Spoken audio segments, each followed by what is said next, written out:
As an intermigrational country, I don't even know if there's a word like intermigrational, but right, in my defense, let me explain. I mean intermigrational as in a country where you can find Northerners, you can find Dagatis in the Ashanti region, you can find Ashanti people in the Northern region. Like, we are all in different locations and different regions, different people in different locations, different regions. As a country like that, right? I feel like what the minister is proposing, or what the minister has put in place, would be an extremely difficult thing to achieve. Now, let me backtrack from the beginning. A couple of days ago, the minister, I think, was at some sort of conference, right? And he mentioned that there was this incident where a teacher went into one of the Ashanti regional schools, and he was teaching and speaking English all throughout. And then there was this kid that didn't understand. And after a while, the kid told the teacher that, Masa, eya pacho kachi kakra, so that I would understand.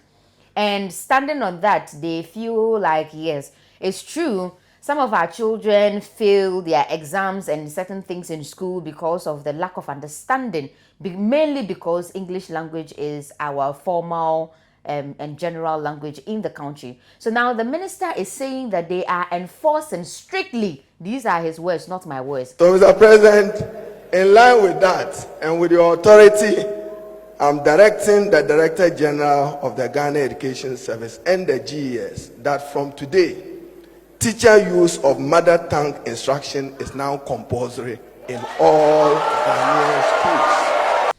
They are enforcing strictly that from henceforth, teachers would have to start teaching children in their mother tongue language. Now in Ghana, how many mother tongue languages do we have?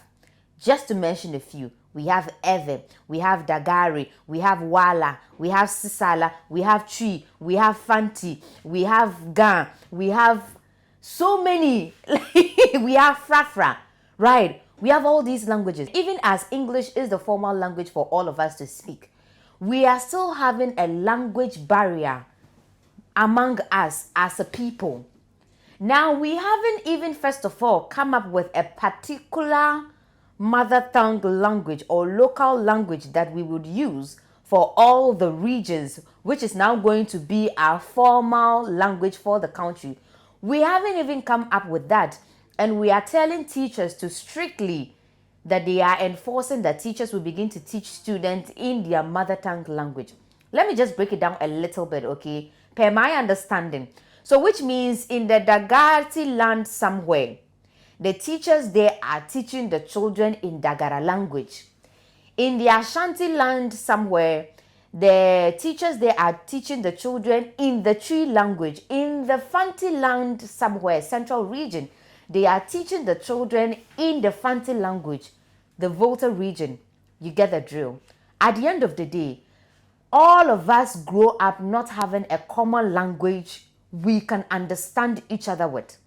Because I have grown up only learning my language.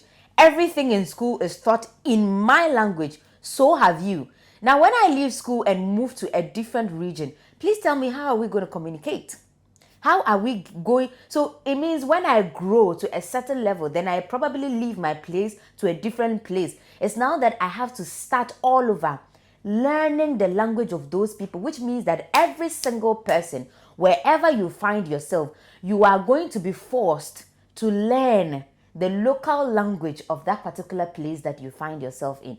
Otherwise, you cannot transact business, you cannot communicate, you literally cannot do anything. Now, I want to ask a question. From these other bigger countries that we are looking up to, let's say the Chinas, the Russias and stuff, those countries are now beginning to adopt English languages. I know that those countries pay a hefty amount of money to some of our Africans here that move to those countries just to teach English language to their people. One of the jobs you can get in China is to be an English tutor. So as these big countries like China, like this, is taking over the world, as they are learning to speak English so that they can be more international. We agree that, of course, English is not our mother tongue. But generally in the world, I think it makes sense that we adopt one particular language that every country can learn to speak so that intercontinentally it will be easier for us to communicate with each other. So now with what the minister is saying, I'm just really confused as to how it's going to work and how it's going to be to the benefit of us. I mean, adding the language as one of the languages that should be taught is understandable. But even before that, if you want us to maintain a particular local dialect as our formal language, we should pick that first. Whether it's going to be the Twi, the Ga, the Akan, we should pick that first. So that every region across the country is learning that particular language. So that that becomes the language we are communicating with each other. Not that everybody segregated in their separate places is learning or using their own language to learn. How then do we end up connecting with each other? Maybe I'm the one who is confused. So let me know your thoughts about this down below in the comment section, because truly, this is interesting. Anyways, moving on to my next conversation of the day, right? This, I don't know how to feel about this or what to say about it. So I'm just going to read it and allow you guys to do justice to this topic down below in the comment section, because this, sometimes it drives me nuts, yeah? Just a minute. So there is this story that is making waves on the internet because of a gay person was assaulted. Let me just read it for you. So, queer Nigerian man dies after being beaten and thrown from a 2-story building by homophobic assailants in Port Harcourt. Now, I'm just going to read it for you, and it says that our hearts are heavy once again. Another queer life has been taken from us far too soon. Hillary was deceived, lured into a meeting under false pretense, and subjected to a brutal homophobic week in Port Harcourt. He was beaten and thrown from a 2-story building. Hillary fought for his life, but yesterday he succumbed to the injuries to his spinal cord and the violent cruelty inflicted upon him. We are grieving deeply. This is the second reported Ketu related incident in just 2 weeks in Nigeria. 2 beautiful souls gone because of hate, fear, and the failure of our society to protect its own. To Hillary and to every queer person who has suffered in silence, we see you, we mourn you, and we stand with you. To our community, let us hold one another close. Let us rage together, weep together, and continue to speak truth to power until every life is valued and every queer person can live freely from fear. Hillary's light will not be forgotten. May his memory strengthen our resolve for justice and peace. May love guide us through the darkness. Now, I'm just going to pick a couple of comments too. You've seen this. This is what they're saying. So let's just pick a couple of comments. So this is from Precious Victor. She says, so make I watch my fellow man do gay. And this is from Ratty. Ratty says, horrifying and tragic. This is a stark reminder of the deadly consequence of homophobia. Violence like this highlights the urgent need for a legal protection, societal change, and awareness to ensure LGBTQ plus individuals can live safely. This is from Vlone Bobby. He says, those of you lots in this comment section show us just how evil you are.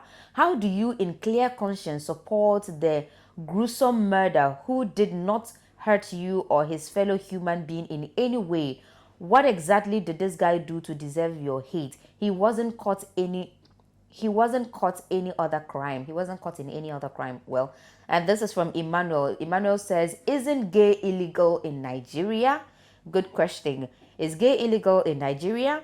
And even if it is illegal, should you take the laws into your own hands and do this to the person, or the person should be reported if you have caught them red-handed in the act? Moving on, Khalifa says, why are you gay? This is funny. You see, there is a TikTok sound that says, why are you gay? Are you gay? Why are you gay? So usually, right, it is very difficult to say something about this queer situation. But generally, what I always think is that if your brother or sister had come out to tell you that they were gay, would you still bestow the same judgment, hate, fear on them? or because the person is closely related to you, it would have been different? I'm just asking. So let me know your thoughts down below in the comment section. So, quite unfortunately, sometime last week, we lost the former First Lady of the Republic of Ghana, Nana Konadu Agyemang Rawlings. And so far, from all that we are seeing from the media, we are having a lot of dignitaries visiting the house and sharing their condolence with the family, the bereaved family, and also with the children, of course, which is they are part of the family and all that. And among them notable, we have seen the former Vice President of the Republic of Ghana, His Excellency Dr. Mahmoud Bawumia, also with his wife Samira Bawumia, the former Second Lady, his wife Samira Bawumia, and also with other people from the NPP caucus coming together to visit the family in the house and also share their deepest condolence with the bereaved family. We've also seen the President, His Excellency, come out with a flyer to on behalf of himself and his wife Lordina Mahama. They are also sharing in the bereavedness of the family. So I think all in all, from all angles, not making it a party partisan thing, whether MPP, NDC, PNC, Freedom Party, Butterfly, whatever the party is, they are all showing support and sending their consolation messages to the family. So we also want to say our deepest condolence to the bereaved family, and we pray that God will strengthen them and comfort them. Until then, please remember them in your prayers. Well, guys, that is all for today, and it's unfortunate that we are ending today on a sad note, but thank you for joining today's episode of The Bench, and we're going to come your way with more exciting information. Do try to comment, like, and share, and also let me know your thoughts about the issues we've spoken about down below in the comment section. My name is Her Ladyship, and this is Ameyaw Studios. Thank you for watching.